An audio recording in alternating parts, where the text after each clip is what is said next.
Startup सीखा वो बोल रहे हैं, आप बोलो। नमस्कार, मैं भोपाल से ध्रुव शुक्ल बोल रहा हूँ। इसके पहले कई कार्यक्रम ये ऑनलाइन किए हैं। पहली बार ऐसा हुआ कि कुछ तकनीकी दिक्कत मेरे साथ हुई और मैं भी दूसरे लेखकों की तरह अपराधी साबित हुआ कि मैं समय पे आपसे बात नहीं कर सका। अर्पण कुमार पीछा करने वाले आदमी हैं। वो कम समय देते हैं और जल्दी से चाहते हैं कि कुछ हो जाए, और कभी कभी उनकी बात मानना पड़ती है। त्रिलोचन मेरे बहुत प्रिय कवि हैं। उनकी बहुत सारी यादें हैं, और जब उनकी कविताओं की किताब मैंने संपादित की थी तो उस समय काफ़ी कुछ उनके साहित्य का अध्ययन करने का मौका मिला। ये कोई 20 साल पुरानी बात है। तो जैसा कि इस कार्यक्रम का शीर्षक है काल महासागर की लहरों पर कवि की नौका, ये उन्हीं के एक सोनेट की पंक्ति है। तो उस सोनेट से मैं त्रिलोचन का पहले स्मरण करता हूँ। काल महासागर की लहरों पर मैं ठहरा, आगे पीछे अगल बगल सब घूम घूम कर देख रहा हूँ जल शिखरों को झूम झूम कर। उठते टकराते लय होते कितना गहरा तल है, कोई कैसे जाने साहस पहरा देता है। विश्वास अकेला रूम रूम कर, अटल उन्नीशा के तरु से लूम लूम कर लहराता है, हो जाता है आप इकहरा। उन लहरों पर हूँ जिनके तल में भाषाएं कितनी बैठ चुकी हैं, कितने सुंदर सपने बिला चुके हैं पानी बनकर। सत्य कभी का असत हो चुका, अब नई नई आशाएं दिग दिगंत आकाश सिंधु वसुधा पर अपने अपने रूप संभाल रही हैं, भाव अभी का। त्रिलोचन जी से पहली मुलाकात 1984 के आसपास हुई थी, जब वो सागर विश्वविद्यालय में मुक्तिबोध सृजन पीठ के अध्यक्ष बन के आए थे। उन दिनों में भारत भवन में काम करता था। अशोक वाजपेयी जी ने 3 पीठ बनाए थे मध्य प्रदेश में साहित्यकारों के नाम पर। भोपाल में निराला सृजन पीठ, उज्जैन में प्रेमचंद्र सृजन पीठ और सागर में मुक्तिबोध सृजन पीठ।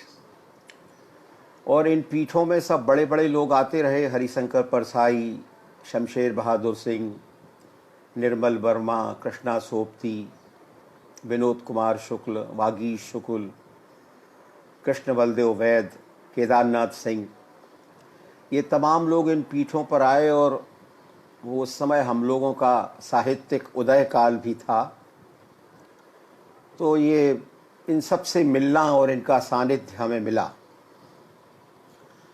जैसा कि आप सब जानते हैं कि त्रिलोचन जी बातचीत बहुत करते हैं और उनको साहित्य के इतिहास और तरह तरह की घटनाओं का बहुत पुनर्स्मरण होता रहता है। उनकी स्मृति बड़ी तीव्र हुआ करती थी।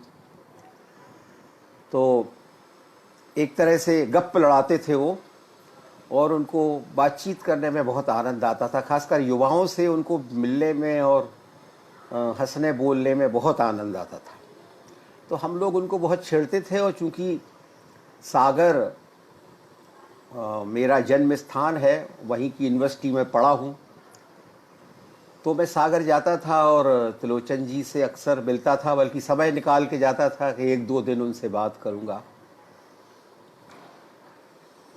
उनके साथ एक बड़ी दिक्कत थी जो दिलचस्प है, आपको सुन के अच्छा लगेगा, कि उनसे जिस विषय पर बात करो वे उस विषय से दूर चले जाते थे। मसलन अगर उनसे आप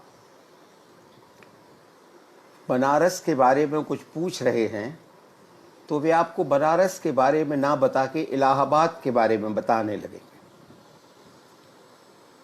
एक बार एक घटना मेरे साथ घटी। एक अखबार ने कहा कि त्रिलोचन जी का जन्मदिन है,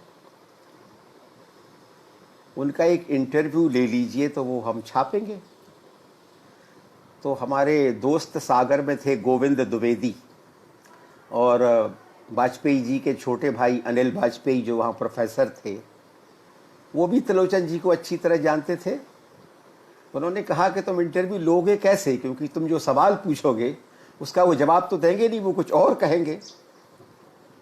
तो मैंने कहा कि मैंने त्रिलोचन जी से इंटरव्यू लेने का एक तरीका निकाला है। बोले क्या? मैंने कहा मैं उनसे कोई भी सवाल पूछूंगा और वो जवाब देंगे, बाद में मैं उनके जवाब लिख के उसके ऊपर उसी के हिसाब से सवाल लिख दूंगा। और मुझे ऐसा ही करना पड़ा। वो अलग अलग तरह से कुछ विषयों पर बोले जिसमें मेरे प्रश्नों के उत्तर नहीं थे, लेकिन मैंने उनके उत्तरों के ऊपर प्रश्न बनाए और उस अखबार की सेवा की। और दूसरे दिन वो इंटरव्यू छपा उनके जन्मदिन पर। सागर का ही वो एक अखबार था, दैनिक भास्कर।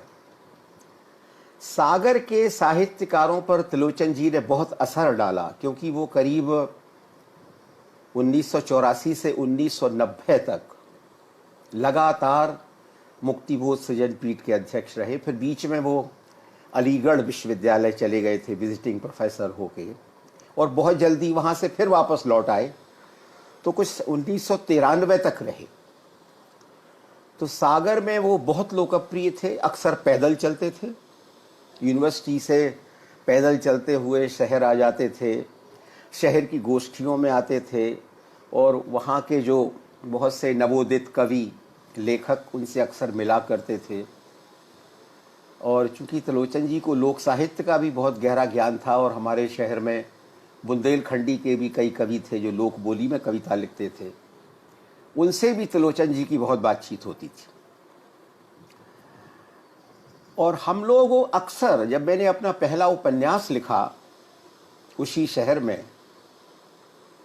तो पूछा क्या कर रहे हो, तो मैंने कहा मैं एक उपन्यास लिख रहा हूँ, इसी शहर पर लिख रहा हूँ। तो उन्होंने मुझे एक शिक्षा दी कि अगर तुम अपने आप को अपने उपन्यास में नहीं छिपा सकते हो क्योंकि तुम अपने शहर पर लिख रहे हो, तो उपन्यास मत लिखना, सब गड़बड़ हो जाएगा। तो हमने कहा नहीं, मैं अपने उपन्यास में अपने को छिपा के ही लिख रहा हूँ, हाँ तब आपका उपन्यास बहुत अच्छा होगा। और बाद में जब वो छप के आया तो मैंने उन्हें पढ़ने के लिए दिया और वो बहुत प्रसन्न भी हुए।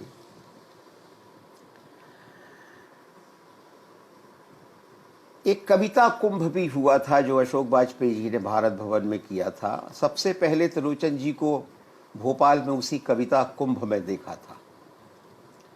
अक्सर एक और मज़ेदार बात उनके साथ होती थी कि उनको कुछ अपनी कविताएं याद थीं, लंबी कविताएं याद थीं। मसलन नगई मेहरा, चंपा, काले अक्षर चीनती है, जाम्बोरकर, ये सारी कविताएं उनको याद थीं, और कुछ छोटी कविताएं याद थीं।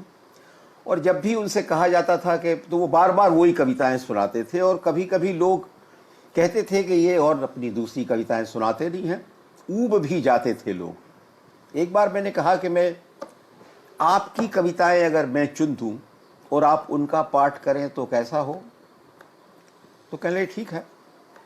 मैंने कहा आप वो कलकत्ते पे आप बजर गिराना बंद कर दीजिए, बहुत गिरा चुके हैं आप कलकत्ते पर बजर, तो अब कुछ और करिए, थोड़ा काल महासागर की लहरों वगैरह की बात करिए। तो मैंने उनकी कोई 20 कविताएं चुनी, अलग अलग गीत, सोनेट वगैरह, और उसका उन्होंने पाठ किया एक बार। और लोगों ने खूब दाद दी उनको, खुले रूप से, जो जैसे कवि सम्मेलनों में दाद दी जाती है। जो श्रोता थे वो बहुत खुश हुए। बाहर लौट के आए तो कहने लगे आज का काव्य पाठ बहुत ही आनंदपूर्ण रहा। तो मैंने कहा वो इसलिए रहा कि कविताएं हमने आपको चुन के दी थी, क्योंकि आपके ऊपर हमारा आरोप है कि आप अपनी खराब कविताएं चुन के सुनाते हैं।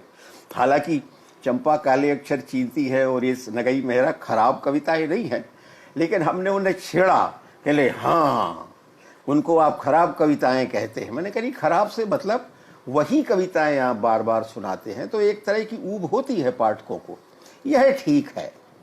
अब मैं ये चयन ये रख लेता हूं, मैं यह भी सुनाया करूंगा। कुछ बड़े निश्चल भाव से वो बात करते थे। अब मैं कहाँ से शुरू करूं? एक घटना और है कि उनका जो एक ग्रामीण स्वभाव है, जब मेरे बेटे का ब्याह हुआ प्रियव्रत का, तो मैंने अपने बेटे के ब्याह के निमंत्रण पर त्रिलोचन जी की एक कविता छापी, जो संभवतः उनके धरती संग्रह में है, और ये मेरी प्रिय कविताओं में से एक है। वो कविता सुना के मैं त्रिलोचन जी पर कुछ कहने की चेष्टा करूंगा।